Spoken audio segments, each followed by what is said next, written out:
Lenyapnya diri atau konsep fana dalam tasawuf adalah salah satu tema mendalam yang menggambarkan perjalanan spiritual lenyapnya secara batin seorang hamba ketika dibukanya tirai pembatas antara dirinya dengan Sang Pencipta.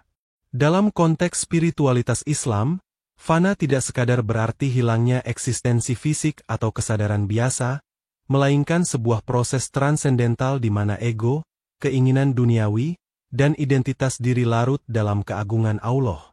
Secara harfiah, fana berasal dari bahasa Arab yang berarti lenyap atau hancur.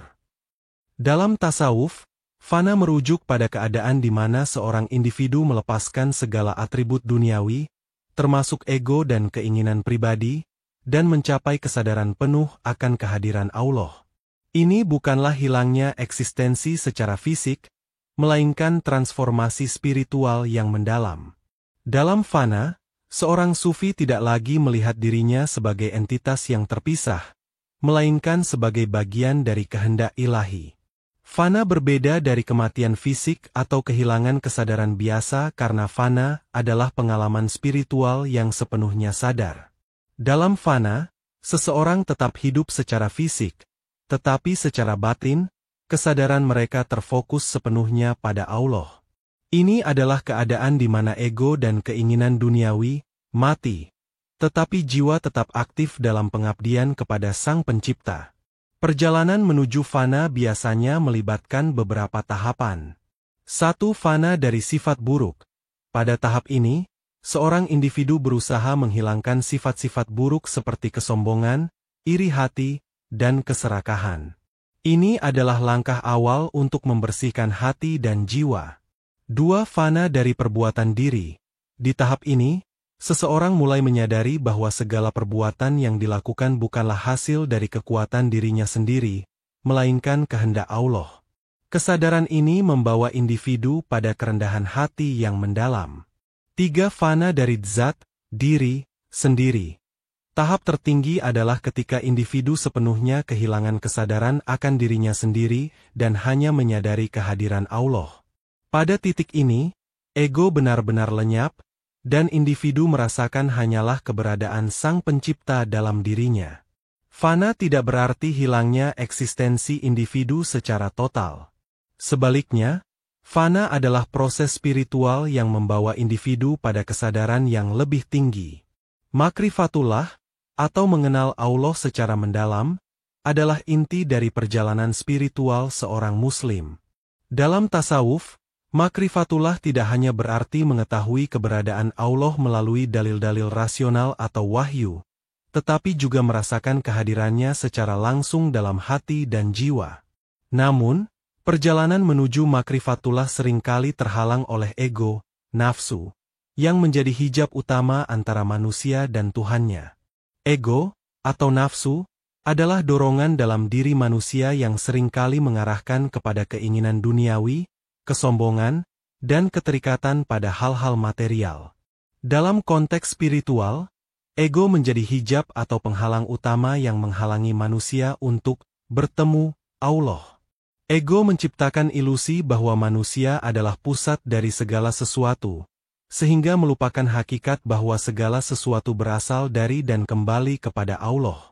Selama ego masih mendominasi, hati manusia sulit untuk merasakan kehadiran ilahi. Tazkiyatun nafs, atau penyucian jiwa, adalah proses membersihkan hati dan jiwa dari pengaruh ego dan nafsu. Ini adalah prasyarat penting untuk mencapai makrifatullah. Dalam tazkiyatun nafs, seorang muslim diajak untuk 1. Mengenali nafsu, menyadari keberadaan ego dan pengaruhnya dalam kehidupan sehari-hari. 2. Mengendalikan nafsu. Melalui ibadah, zikir, dan introspeksi, seseorang belajar untuk mengendalikan dorongan-dorongan egoistik. 3. Menghapus nafsu. Pada tahap ini, ego tidak lagi menjadi penghalang, dan hati menjadi murni untuk menerima cahaya ilahi. Dalam tasawuf, nafsu memiliki beberapa tingkatan, yang masing-masing membutuhkan pendekatan berbeda untuk dikendalikan. 1. Nafs al-amarah, nafsu yang memerintahkan kepada keburukan. Ini adalah tingkat terendah, di mana seseorang didominasi oleh keinginan duniawi. Pengendalian nafsu ini membutuhkan disiplin ibadah dan penghindaran dari godaan. 2. Nafs al-lawwah, nafsu yang mencela diri sendiri. Pada tingkat ini, seseorang mulai menyadari kesalahan dan berusaha memperbaiki diri. Zikir dan taubat menjadi kunci untuk menguatkan jiwa. 3. Nafs al-mutmainah, nafsu yang tenang. Ini adalah tingkat tertinggi, di mana seseorang mencapai kedamaian batin dan kepasrahan total kepada Allah. Dalam perjalanan menuju makrifatullah, penting untuk membedakan antara diri sebagai esensi ruhani dan diri sebagai konstruksi ego. Esensi ruhani adalah fitrah manusia yang suci, yang selalu merindukan Allah. Sebaliknya, konstruksi ego adalah identitas yang dibentuk oleh pengalaman duniawi, keinginan, dan keterikatan material. Makrifatullah mengajarkan bahwa untuk mengenal Allah, seseorang harus melampaui konstruksi ego dan kembali kepada esensi ruhani yang murni. Untuk mencapai keheningan nafsu, seorang hamba harus senantiasa meminta tuntunan dan pertolongan dari Allah dengan sabar dan berpasrah diri, karena sejatinya semua kebisaan dan ketidakbisaan hanya bergantung pada kehendak Allah itu sendiri. Dalam tasawuf, setelah seseorang mencapai fana, lenyapnya ego dan kesadaran diri dalam kehadiran Allah, ia memasuki tahap baka, yaitu keadaan kekal bersama Allah. Secara harfiah, baka berarti kekal atau tetap ada. Dalam konteks tasawuf, baka merujuk pada keadaan di mana seorang individu yang telah melewati fana kembali memiliki kesadaran diri, tetapi dalam perspektif yang berbeda. Kesadaran diri ini bukan lagi didominasi oleh ego atau keinginan duniawi, melainkan oleh kesadaran bahwa segala sesuatu terjadi karena Allah, dengan Allah, dan untuk Allah. Dalam baka, seorang hamba hidup sebagai manifestasi kehendak ilahi, menjalankan perannya di dunia dengan penuh kesadaran akan kehadiran Allah dalam setiap aspek kehidupan. Seorang hamba yang telah mencapai fana dan baka menjalani kehidupannya di dunia dengan cara yang sangat berbeda dari sebelumnya. Ia tidak lagi terikat oleh ego atau keinginan pribadi, melainkan hidup dalam pengabdian total kepada Allah. Kehidupan sehari-hari menjadi bentuk ibadah, di mana setiap tindakan, pikiran, dan ucapan dilakukan dari, oleh dan untuk mendekatkan diri kepada Allah. Dalam baka, seorang hamba menjadi cerminan sifat-sifat ilahi, seperti kasih sayang, keadilan, dan kebijaksanaan. Tauhid hakiki adalah inti dari keimanan seorang muslim, yang menegaskan bahwa hanya Allah yang memiliki wujud hakiki, sementara segala sesuatu selainnya hanyalah wujud majazi yang bergantung sepenuhnya padanya. Pemahaman ini tidak hanya menjadi dasar keyakinan, tetapi juga menjadi puncak dari perjalanan spiritual, di mana seorang hamba mencapai kesadaran mendalam akan keesaan Allah dalam segala aspek kehidupan. Dalam perjalanan spiritual, pemahaman tauhid memiliki tingkatan yang berbeda. 1. Tauhid awam, orang biasa pada tingkat ini, seseorang meyakini keesaan Allah secara dasar, yaitu bahwa hanya Allah yang patut disembah. Keyakinan ini seringkali bersifat teoritis dan belum sepenuhnya terinternalisasi dalam kehidupan sehari-hari. 2. Tauhid hawas, orang khusus tingkat ini dicapai oleh mereka yang telah mendalami pemahaman tauhid dan mulai menghayati keesaan Allah dalam setiap aspek kehidupan. Mereka menyadari bahwa segala sesuatu berasal dari Allah dan kembali kepadanya. 3. Tauhid hawasul hawas, puncak tauhid ini adalah tingkat tertinggi, di mana seorang hamba mencapai makrifatullah, yaitu pengenalan langsung kepada Allah. Pada tingkat ini, individu tidak hanya memahami tauhid secara intelektual, tetapi juga mengalaminya secara spiritual. Mereka hidup dalam kesadaran penuh bahwa hanya Allah yang benar-benar ada. Tauhid hakiki mengubah cara seseorang memandang alam semesta dan sesama makhluk. Dengan menyadari bahwa segala sesuatu adalah manifestasi dari kehendak Allah, seorang hamba melihat alam semesta sebagai tanda-tanda kebesarannya. Ini membawa rasa kagum, syukur, dan tanggung jawab untuk menjaga ciptaan Allah. Dalam hubungan dengan sesama makhluk, tauhid hakiki mengajarkan bahwa semua makhluk adalah bagian dari rencana ilahi, sehingga harus diperlakukan dengan kasih sayang, keadilan, dan penghormatan. Konsep fana, lenyapnya diri, dan pengalaman spiritual yang sering digambarkan sebagai bersatu dengan Tuhan telah menjadi salah satu tema yang paling mendalam sekaligus kontroversial dalam dunia tasawuf.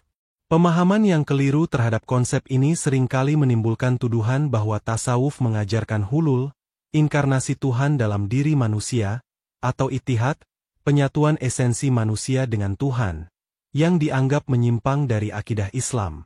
Namun, para ulama tasawuf telah memberikan penjelasan yang mendalam untuk meluruskan pemahaman ini dan menjaga agar tetap sesuai dengan akidah Ahlussunnah wal Jamaah. Kesalahpahaman terhadap konsep fana seringkali muncul karena bahasa simbolis yang digunakan oleh para sufi untuk menggambarkan pengalaman spiritual mereka. Ketika seorang sufi seperti Mansur al-Hallaj mengucapkan, "Ana al-haq," aku adalah kebenaran. Banyak yang menafsirkan pernyataan ini secara harfiah sebagai klaim ketuhanan. Padahal, dalam konteks tasawuf, pernyataan semacam ini adalah ekspresi dari keadaan fana, di mana ego dan kesadaran diri telah lenyap, sehingga yang berbicara adalah kesadaran akan kehadiran Allah semata. Selain itu, konsep fana seringkali disalahpahami sebagai hilangnya batas antara makhluk dan khalik.